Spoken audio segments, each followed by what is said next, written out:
get John out there and we'll, I mean, I told him, I said, make sure you're sticking on the sequence, you know, because the pictures are really snippy too, so we scroll when I see something. In fact, once he's up there, we'll scroll him right at the outset. And after it's over, we're going to send him to the tweet, send out the link to those flyers, chief likes to have it publicized, so good job. I'm going to see him at a Crime Stoppers luncheon Friday. I go to after this. Tell him that I'm probably going to be looking at him either today or tomorrow or Friday. No, he's going to say it. All right, well, I'll let him know. Ready? Everybody ready? Tell me where to stand. You know what you can do? You just hit it now and let them start scrolling now. That way you don't have to worry about it and whatever. Just Sounds good. These are, Where do you stand? Am I standing behind a podium? I would say 2 or 3. But if on I'm this speaking, side. where do I stand? As long as you're right near him, the speaker's right over his shoulders. Okay. I would have if you're going to speak, Come on this probably side. come over here on this side. I would just say, you know, Like right in here? If you got 3 or 4 people on one side, 3 or 4 on the other. That way it's an easy transition just to walk up because the microphones are right here. So, So ready? wait. Okay, all right. Make sure everybody's in. We could do it out.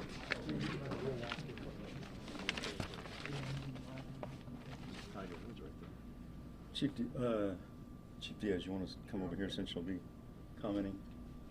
Yes, sir. Thank Just you. let me know. Yeah, when. you guys can even move way over here. Hey, we can move. Because those are just background. Okay. They can Oh, come move on like in, this come way. on Okay. All right. Move in there. So Yeah, see yeah, what yeah. happens. Good thing we're blocking the screen or something. Okay. Very good. Okay. And whenever you're ready, I guess. Whenever you guys are all ready, has everybody got mic down? Everybody good to go? And then the microphones are Let me know, JC. right there. You guys All good? right. Whenever you're ready, John. I'm gonna go first, and I'll introduce John. Good morning, everybody. I'm so glad that you could be here tonight. I just want to talk about an operation that we did to combat human trafficking. As you know, human trafficking is a crime that hides in the shadows, and we can get out there and we can educate the public as to what to look for, what to expect, what to see in their neighborhoods when it comes to human trafficking. But we can't just have the educational component. You need the enforcement opponent, as long as you also have the victim services in there as well. And so what you see up here is a multi-collaborative approach to combat human trafficking in this operation that we did.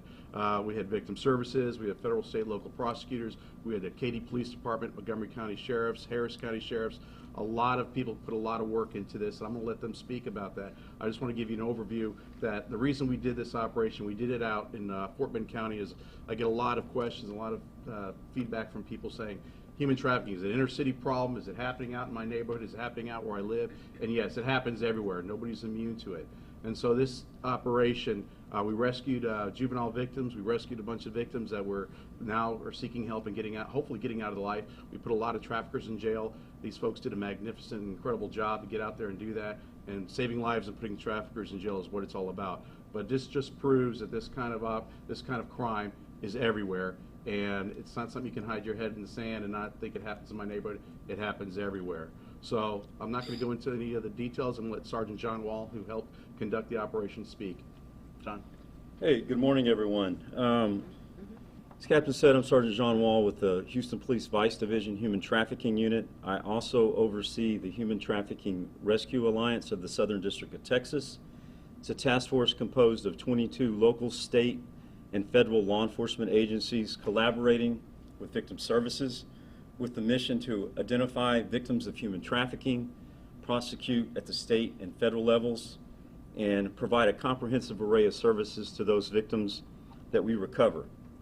Just last month, between March 19th and March 28th, the Human Trafficking Rescue Alliance, in conjunction with the Katy Police Department, Harris County Constable's Office Precinct 5, conducted a human trafficking prostitution sting in the Katy, Texas area. The primary goal of this operation was to address human trafficking activity occurring in and around the surrounding counties. During this sting, dubbed Operation Tripoint, law enforcement and victim services worked tirelessly to identify and recover victims of trafficking, apprehend the perpetrators responsible, and target predators who think buying sex is okay. In all, 47 individuals were arrested during this operation, 27 females and 20 males. 8 were confirmed victims. 8 were charged with human trafficking related offenses, and other charges were filed, such as sexual assault of a child, possession of a controlled substance, unlawfully carrying a weapon, tampering with evidence, and prostitution. However, the most rewarding part of this operation was the fact that we rescued 2 juvenile females. We recovered 2 juvenile females, arrested the suspects, and the potential of other victims coming forward as these investigations continue. Additionally, social services were provided and offered to help these victims recover from such an egregious crime. The law enforcement agencies and non-governmental organizations that participated in Operation Tripoint, which made it a success, include the following: the Federal Bureau of Investigation, Houston Police Department Vice Division. As I mentioned earlier, Katy Police Department and Harris County Constable Precinct 5 were an integral part of the operation. Harris and Montgomery County Sheriff's Offices, Texas Department of Public Safety, U.S. Department of State, Texas Alcoholic Beverage Commission, Fort Bend and Harris County District Attorney's Offices, Texas Department of Protective and Family Services, YMCA International, and Deliver Fund, which is a nonprofit that directly assists law enforcement with human trafficking investigations. Moving forward, we will continue to send a message through these type of proactive operations that human trafficking activity will not be tolerated in and around the Houston areas, and that the task force and its partners will do everything in its power and utilize every resource to fight the scourge that plagues our communities. So at this time, I'd like to open up the floor to some of our partners that participated in Operation Tripoint and made it a success. You can give your name and title, sir. Okay, I'm Brian Middleton, Fort Bend County District Attorney. I am very proud and fortunate to be that our agency is a part of the Human Trafficking Rescue Alliance for the Southern District of Texas. I'm proud to say that our office contributed to Operation Tripoint.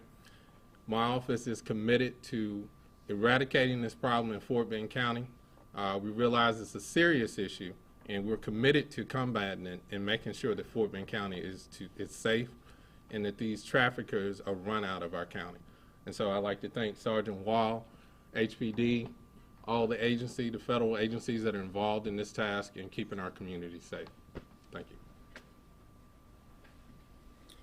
My name is Chris Sandoval, S-A-N-D-O-V-A-L. I'm the representative of the Harris County Sheriff's Office, Sheriff Ed Gonzalez. I'm the commander of the Special Investigations Division, of which the Human Trafficking Unit is part of. First of all, let me say thank you to the news media for being here to spotlight a serious and egregious problem that we have all over the Harris County area, Houston area.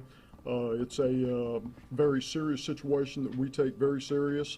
We'd like to thank you guys for being here to promote this and get the information out. Thank our law enforcement partners, our local, state, and federal partners, and our non-governmental organizations that were a part of this also. I'd also like to thank our guys and gals that are in the Human Trafficking Unit with the Harris County Sheriff's Office who participated. Some very diligent, hard-working individuals that come to work every day prepared to do the job that's necessary to put these bad guys in jail and rescue the victims that are being trafficked. First of all, we're proud to be a part of this association with these organizations and groups. Operation Tripoint was a very successful operation, which we were a part of, and we were thankful that we were invited to be a part of it, and that it yielded some good results. There were some pimps that were arrested, traffickers that were put in jail. We, just like Sergeant Wall said, rescued some victims that were involved in this, and we had a positive outcome. So the Sheriff's Office is committed to continue our operation with this group, and we're proud to be an associate member of it, and we will continue to do everything that we can to bring every resource to bear to combat this problem of human trafficking in our area. And we still need a call to action on the part of the public and the community. You see things in your neighborhood and in your areas that are going on, and you recognize those as being something that needs law enforcement scrutiny. Don't hesitate to call us. That's what we're there for. That's what we do. We get a large number of clues and tips from people in the community, and that's the partnership that we need to continue to increase, develop, and encourage. So if you see anything going on in your neighborhood that would indicate that there is any type of human trafficking issue going on, make sure that you contact local law enforcement, and we'll be more than happy to come out and take care of the business at hand. So thank you very much again to you guys for inviting us and allowing us to be here to make our statements and remarks. Thank you. All right, thank you guys very much. Any questions? What kind of help are you giving these victims that you guys have rescued? So we offer a wide variety of services depending on the need of the victim, and we have more than one service provider, so we team up with a lot of different entities that offer specialized services. It can be anything from counseling to ways to overcome drug addiction, you name it. How important is it to get them the help they need? Juveniles here, they could have long-term... Yeah, I mean, it's extremely important. I mean, it's actually one of the most important things that we utilize is victim services, because we have to get that individual safe. We have to get them the services they need. In most of these cases, the trauma is very severe, and they have to work through that. And so we rely on our victim service partners to help manage that.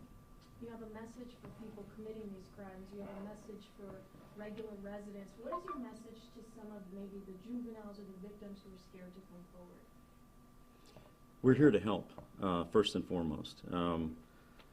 We understand the problem of human trafficking. We understand what it does to the victim, how it affects the victim.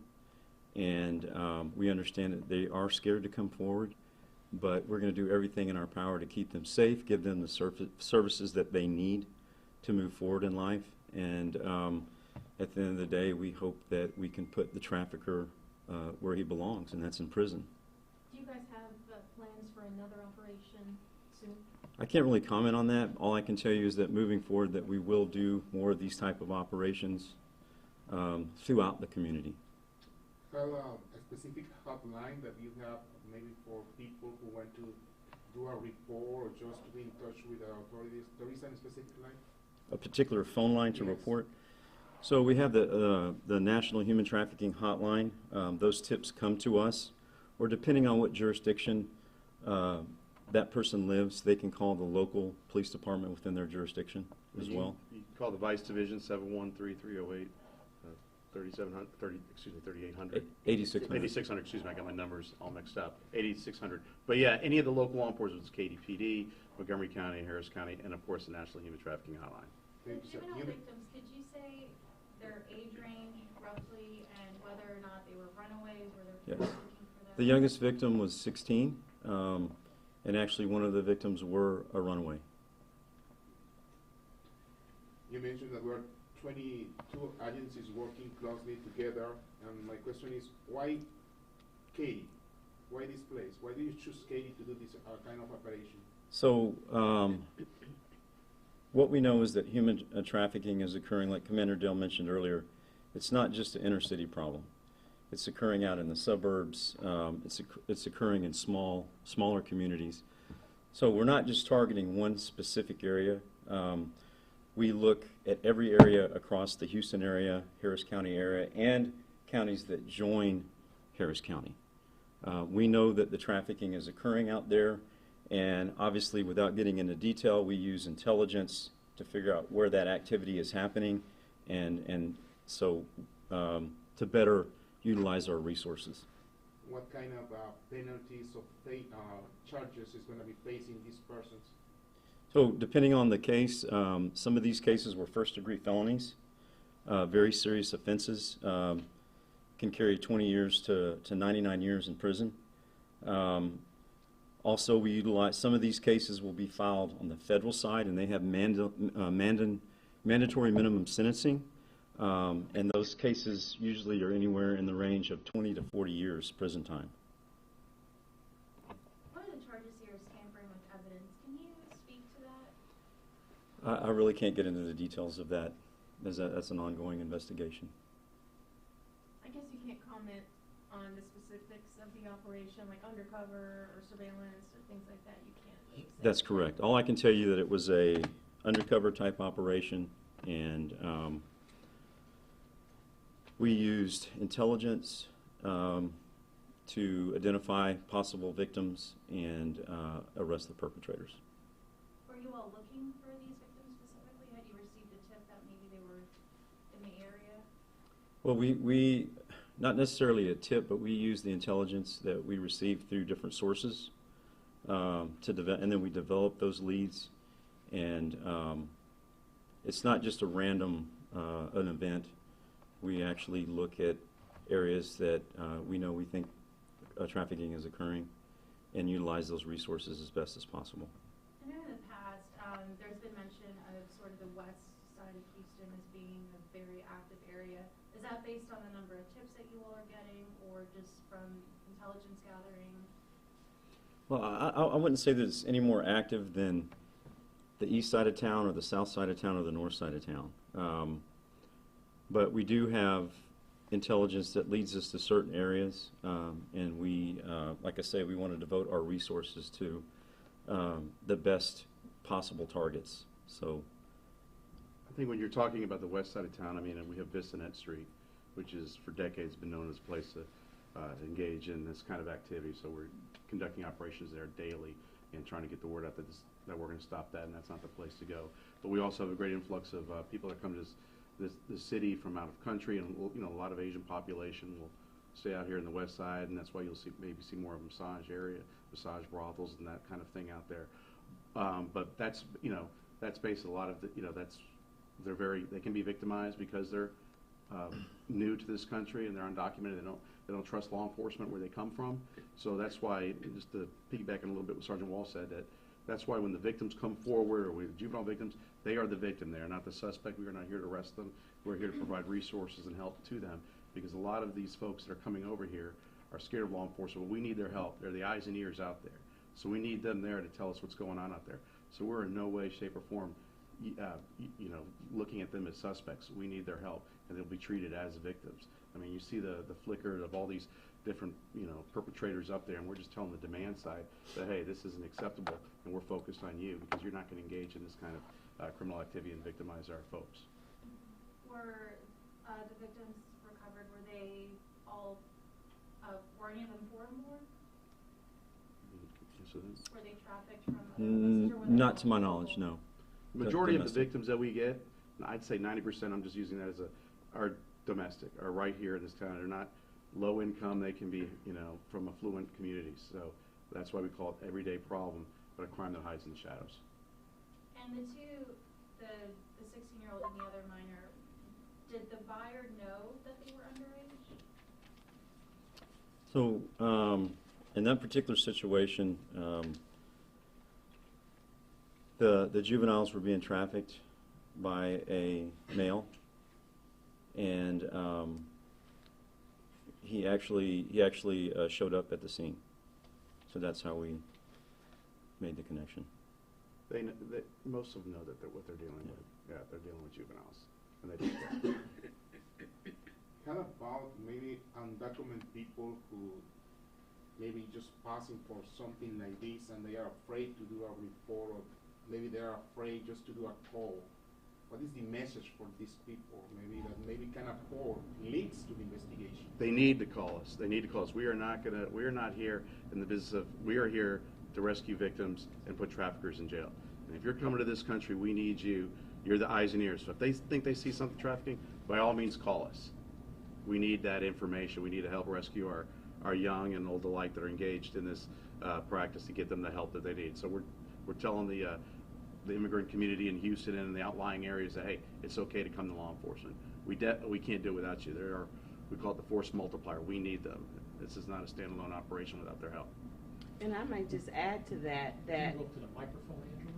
Just to add to that, the traffickers, this is what they exploit them on because they know that they're fearful to come forward. So it's important that they do come forward because the traffickers are taking advantage of that fact, that they are fearful, that they're afraid, they don't understand the language. But that does not matter what Commander Dale said. They need to come forward so that we can investigate those cases. Any more questions? Angela, can you please say and spell your name Oh. on the microphone? Sure. Angela Merritt, Angela, Angela, Merritt, Merritt, and I'm the lieutenant over human trafficking. Any other questions? When you say intelligence, that's tips from people out there? I mean, like, what led you to these specific areas? Yeah, well, I like I said, I really can't comment on that, but tips do help. But I really don't want to get into the methods that we utilize to gather this intel. Well, thank you, Do you guys. believe that these traffickers have other possible victims out there? Are you also hoping to reach them? And so yeah, and these investigations are still ongoing, and that's what we're trying to uncover, because we know victims typically won't outcry. As you guys know, they're hesitant to come to law enforcement, and so through time, hopefully, we'll develop more leads into other and identify other victims, and that's our goal in these operations. They take time. It doesn't happen overnight. We know that, and this process could take months. Are you able to say how any of these traffickers groomed or lured in their victims? So it's Especially the minors, how did they come in contact with yeah, so what we know, most of the recruiting occurs online. I would say as much as 90%, and it's social media. And if you think about it, children, young adults spend an enormous amount of time on social media, and they're vulnerable. They don't understand the risk involved in talking to individuals they don't know on that type of forum. Thank you very much, guys. Thank you. Thank you. Thank you, everybody.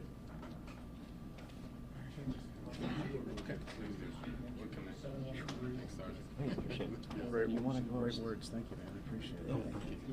Because you might come up and look around real quick, and you got to get out of here. No, because I got chief here. And Thank you for your assistance in this help this meeting.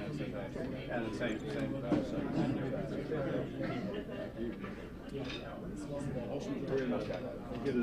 hey, man, thanks. I appreciate it. Yeah. Oh, I know. I just want to make sure so that I totally get a chance to see everything. Oh, it's a big guy. He doesn't work out with his brother.